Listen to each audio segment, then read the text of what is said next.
To help your Kubota RTV X1120 series utility vehicle operate at its maximum potential, regularly scheduled maintenance is crucial. Suspension lubrication on your RTV X series machine is easy to do. Precautions regarding personal protection should be followed as described in your operator's manual. Your local Kubota dealer will have all necessary parts to complete this task.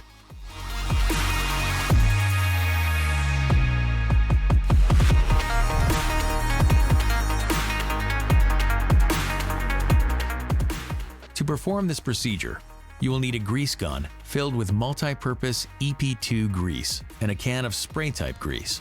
There are 31 individual grease points on this RTV. The operator's manual points out each of these locations. We will demonstrate the procedure on just a couple of them. Locate one of the grease zerk fittings, clean it with a rag or towel, then connect the grease gun fitting and apply the correct amount of grease. The operator's manual explains in depth how much grease to add to the various locations. The chassis needs to be greased after every 50 hours of use. Be sure to consult the operator's manual for further information. Thanks for watching. Kubota. Together, we do more.